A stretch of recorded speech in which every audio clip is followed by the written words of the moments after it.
we always say it's the brand, but to you, is that what it really just comes down to? Is just having that brand gives you that work, gives you that extra credibility? Yes, mate, I think it is. Before I entered into gyms, I did look at going out independently. I weighed it all up and I thought I could do all the advertising and spend hundreds and hundreds and hundreds of dollars and still get not a lot of work, where I could come into gyms, pay the fees, and work just flowed in from day one. Even when I transferred to Auckland, it just flowed in. I couldn't believe it. But today we're joined by David from Gyms Mowing in Browns Plains, and you're from New Zealand as well. So thank you very much for joining us today for the Gyms Mowing, the Gyms Group podcast, where we talk to star franchisees. And yourself, you nominated yourself, and you've been with us since 2022, just at the end of 2022. So what were you doing prior to Gyms Mowing, Dave? I actually, I've been with you guys with gyms since 2020. Oh, okay. So I started down in New Plymouth, down in Taranaki, and I did about 2.5 years down there, and things happened, so I decided to move back to Auckland. So I had an established Gyms Mowing business down there with about 90 clients, and I closed it down and moved to Auckland, and I've started again in November last year. So how's that sort of been? Because that's quite interesting. I've spoken to a couple of franchisees who've actually done what you've done in Australia. They went from Victoria up to Queensland to escape Victoria. They went up north, and they started again. So how was that whole process? It's been hard. I didn't count on the weather we've had. So it's been okay. It's been a little bit slow. I'm nearly back to where I was in New Plymouth. But yeah, it's been a struggle, mate. So what were you doing prior to Gyms Mowing back then? I was a painter for 25 years, mate. Wow. Yeah, and it was killing my body. So like my knees, my back and shoulders and stuff. So I thought, well, I just need a change for my health. Back about 6 years ago, I was looking at franchises and thought, I don't know about this. But then I thought, you know what, I'm just going to bite the bullet, go with gyms, rung my franchisor who was then in Wellington, and just went from there, mate. So what was it about Gyms Mowing that you liked the look of? Was there a few other things you're looking at, or was it just Gyms Mowing at the time? Or I was looking for a better lifestyle, mate. Something that was a little bit easier on the body. I mean, pushing a heavy mower all day is not easy, but it is easier than painting walls and ceilings and stuff like that. So I did ring around a few other franchises, and I just found gyms was the better one to go with, mate. When you were doing painting, was that you as a small business or a contract, or did you work for someone? Or yeah, look, back about 20 years ago, I had my own business, and then we actually moved to Melbourne for 10 years, and I came back and started working for my nephew back here, but I just got too sore, and I just over having a sore back, shoulders, knees, and bits and pieces, you know. So how's it then? I know you said the mower's a bit hard to push sometimes, but how's it been overall in your body anyway? Oh, look, I've got a bit of a dodgy knee at the moment. I'm getting that looked at. That was following a mower up a hill, so I've torn a ligament or something like that, but I'm getting that sorted out. But apart from that, it's pretty good, mate. Pretty good. And with the business, obviously being involved in painting and doing businesses and stuff before, how does it compare from that to what you're doing now? It's pretty much the same. The difference is that I was married to an accountant, so that saved me a lot of money on that part, but that's probably the only difference. It's probably the only thing I miss, mate. I don't know whether you're going to use it or not. But. No, that's fine. And what prompted the move back anyway? What prompted you to leave Melbourne to go to back to where you were? We actually separated. So I thought I'd come home, spend some time with family and friends, and actually head back to Melbourne. 8 years later, I'm still here, mate, mowing lawns. No, it's a beautiful part of the world, mate, where you are. It's a great place to be. Yeah, I don't know whether you can see out there, but it is pretty awful out there today. So let's talk about that. Let's talk about how's the rain been, or how's the recent weather events been in New Zealand? What's going on with all that? Since January, it has done nothing but rain. I've never seen anything like it myself. Last winter, I spent it down in New Plymouth, and I was still mowing lawns. Where here, it's that wet and there's that much rain that we actually weed eat most of our lawns because we can't put a mower on to get it done because it's too heavy and too soft. Yeah, it gets you a little bit in the head now and then. It's a little bit frustrating. But you just push through, mate. It is what it is. You can't do much about it. So it's that bad. You've got to use the weed eater to do them and just walk over them. Is that how you do it? Yeah, look, I can do, I'm doing 35, maybe nearly 40 lawns a week. And I'd say over 3/4 of those, I'm actually weed eating the whole thing. Wow. Is it the first time you've ever had to do that? Has that been that bad? Very first time I've done it. Now, I have spoken to a few guys up in Auckland here, and they have said that it gets wet in Auckland, and it's a different grass up here as well. Yeah, I've never experienced it before, mate, but you've got to do it to get it done. Yeah, and it's not good at all. I've never heard having that to be done over here, but maybe it has, and I haven't heard about it before. But so what sort of stuff? So are you still being able to get through your work doing that, or do you have to sort of change tact a bit to do other types of jobs, or how you been getting through it? Look, I'm mainly just mowing. I'm not a big garden fan, unfortunately. There's plenty of money to be made in gardening, but I've never been a gardening fan. Back in the early part of the year, we were going to lawns and checking them, and they were just too wet, so we were walking away. But then I realised that I can't keep doing that.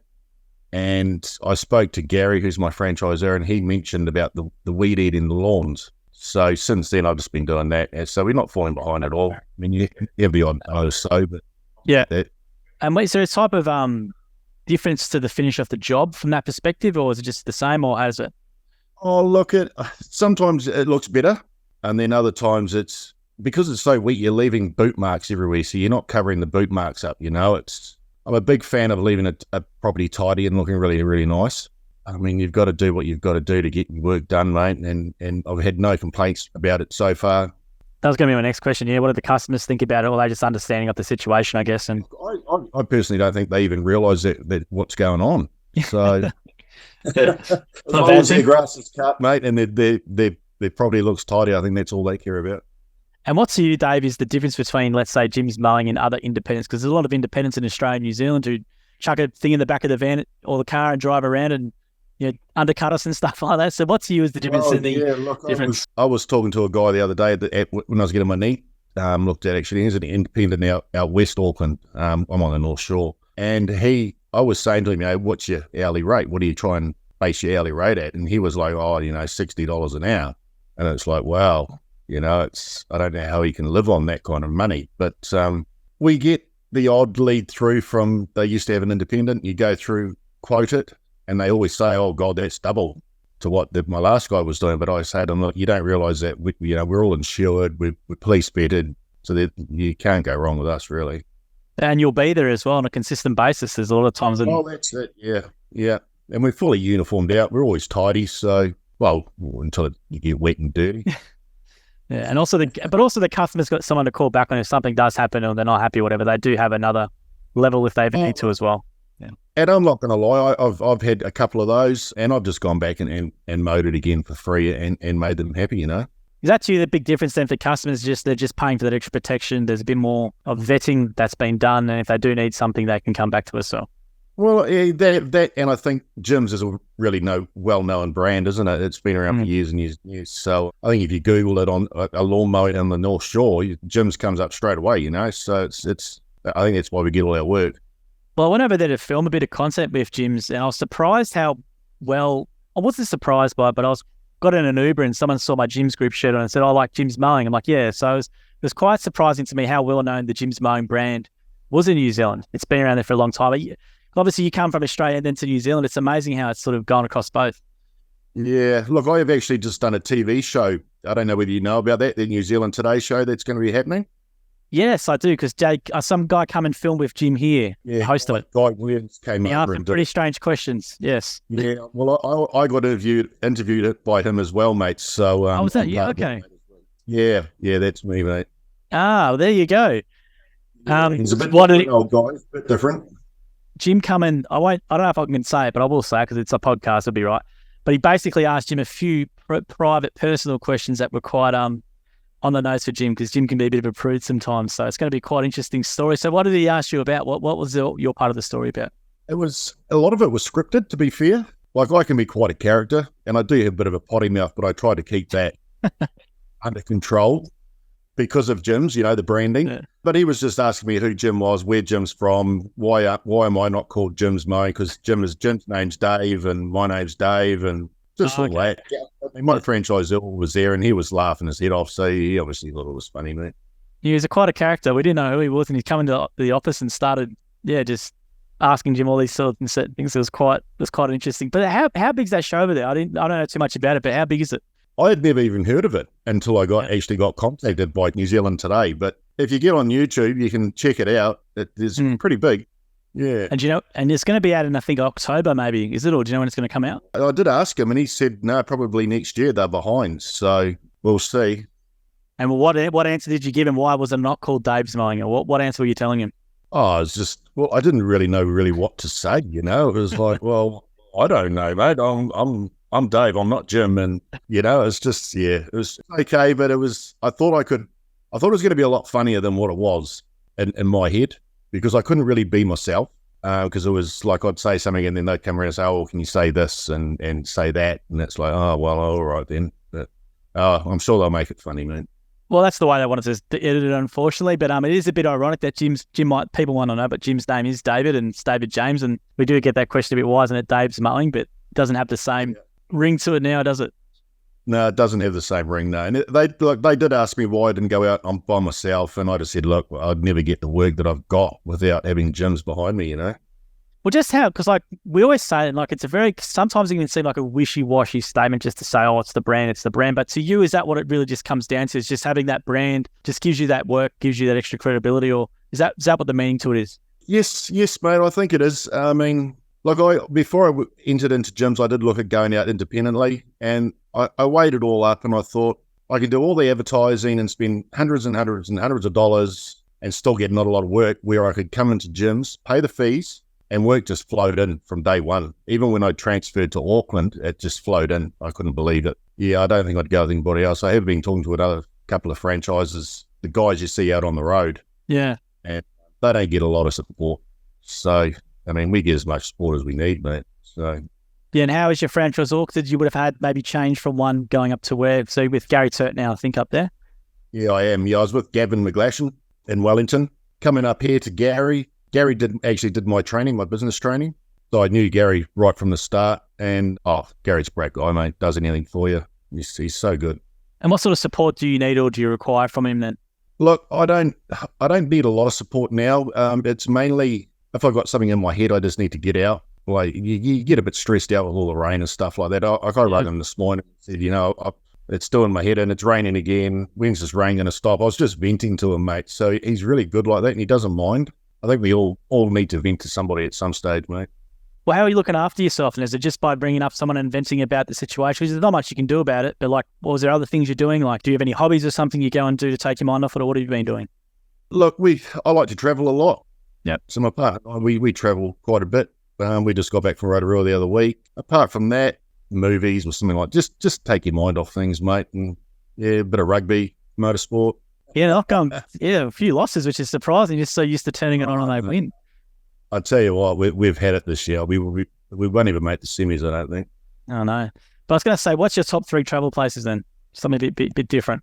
One of them would be Greece. I'd love to go to Greece. I'd actually like to do the train trip. The Orient Express. Yep. That would be all right. And the States. I'd love to go to the States. And what about for New Zealand, for us Aussies? Where are the top 3 places you think in New Zealand for us to go? Okay, if you Aussies don't come to the North Island, go straight to the South Island, mate, and do the whole South Island. That's what you need to do. Yeah. Yeah, it's beautiful down there. I think if I could, I would probably retire down there. Really? Yeah. Which area in particular? Queenstown. Queenstown? Yeah, down around there. Yeah, it's just beautiful. I mean, I was down there the end of 21, and it's just every corner you take, it's just a different view. It's just beautiful, mate. Well, there's not that many franchisees down in Queenstown, so if you ever need to shift those things up down there, there's not starting again, mate. Not starting again.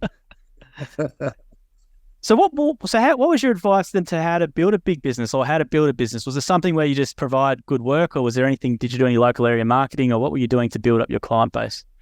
When I first moved to Auckland and got the Browns Bay franchise, we were just concentrating on a small part of the North Shore and not a lot of work was coming in. So I rang Gary and said, look, we need to open up to the whole of the North Shore. And that's probably the best thing I did, was to open up and take everything that came in.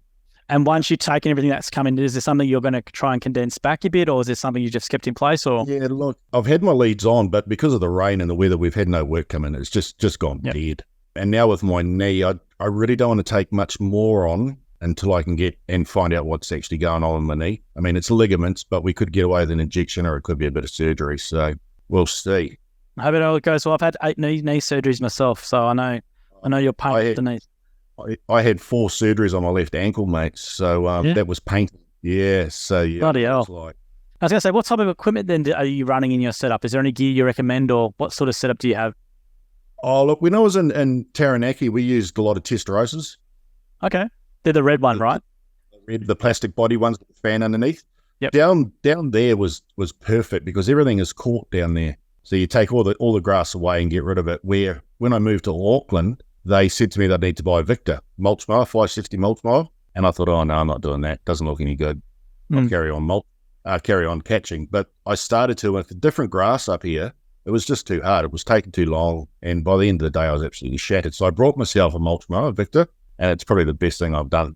And what about the other pieces that come in, like any line trimmers or what else are you using?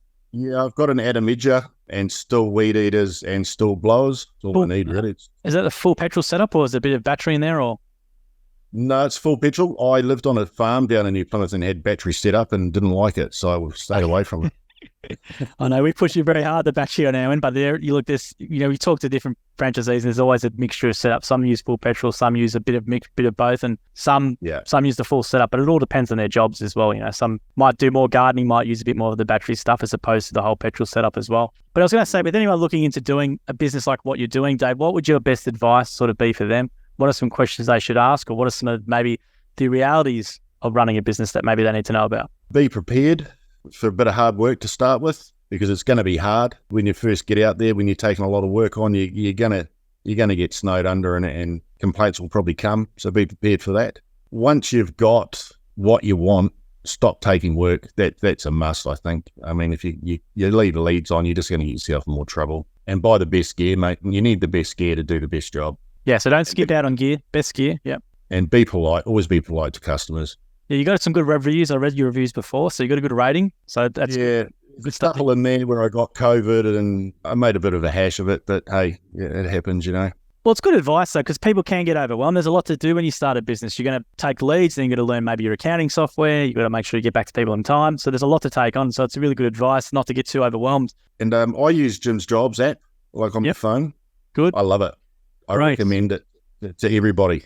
I mean, you mow your lawn, you can sit in your car and you can send your invoice off straight away from your car. Come home and you got nothing to do, mate. It's great. Now, Jim's going to be rapturing this, Dave. I'll talk to him tonight because there's obviously a lot of controversy all the time with Jim's Jobs. So you're a fan of it. So for you, like, are you using it fully on the mobile app, or are you doing the setup on the desktop and just using it in the field? How do you do your setup, and I don't have an actual computer. Yep. So I've got an iPad and my smartphone. If I send a quote off, I do it on my iPad through Jim's Jobs. I mean, all my invoicing's right through Jim's Jobs, so I don't use Xero or anything like that. And when I'm on the road, obviously just my phone, mate. Yeah, and you've had no problems at all. That's great. Sometimes it dies. You get a little bit frustrated with it, but that's apps, It's where we a lot of data. We live in. So all I do is ring head office, and they put me through to IT, and we get it fixed, mate. That's great. Do you are you able to schedule jobs out of it as well? What else? Are there any functions that you use in particular besides just doing the invoicing? Or look, my whole schedule's on my phone. So I just go into the Jim's Jobs, go to my diary, and I've got tomorrow's list already there, ready to go. That's great to hear. Now, Jim will be wrapped with that, because Jim's Jobs is always a sore point sometimes. So I'm glad to hear that you use it in the field, and he'll be happy to hear that. That is a good app for you. I don't know of any other. I don't know whether the other guys use it. I know they're a bit older than me, so they use probably the old style stuff and print it all. I used to print it all out before the Jim's Jobs app came along. I just jumped straight on it, mate. Yeah, that's great. I'm glad to hear that it works well for you as well. And maybe just for people as well, because you've lived in both Melbourne and NZ, what's the key differences, or what's the differences between living in Melbourne to where you've been? What are some things you want to point out for people? Melbourne is bloody hot and it's bloody cold. The money's great. The food's great. The sport's great. Shopping's great. The actual city is just unreal. I love it. I mean, if I could get my partner to go back there now, I'd probably do it, mate. Really? But being back home is home. I love being home, so looks like I'll be staying here for a little bit longer. Well, if you do come over, we've got a silver membership Accor for you, which I'm going to give to you, which is 2 free nights at any Accor hotel in the world, 50% of dining as well and drinks. So you get an email from Accor to set that up at an account. I think it comes in like a week or two. It takes a bit longer sometimes for NZ, but that's around $600. So it's 2 free nights at any hotel on behalf of us for sharing your story today, and we appreciate it. Thank you very much. No worries. Thank you. I look forward to seeing your bit on this NZ show. So looking forward to it. No worries, Dave. Well, you're going to get an email from Accor. Don't delete the email. You'll probably get it in a week or two. Just make sure you create an account, and you'll get your silver membership, which you can use 2 free nights. Awesome. Thanks, Jims. Appreciate it. No worries. Thanks, Dave. Thanks, mate. See you, mate. Bye. Thank you for listening to the episode of the More Than Just Mowing podcast by Jim's Mowing. If you do need help with your local gardening expert, please give us a call on 131 546 for Australia, 0800 454 654 for New Zealand, or head to jimsmowing.com.au or jimsmowing.co.nz. If you liked what you heard, please make sure to leave us a review as well, wherever you consume your podcast. We appreciate your support. And until next episode, we hope you have a great week.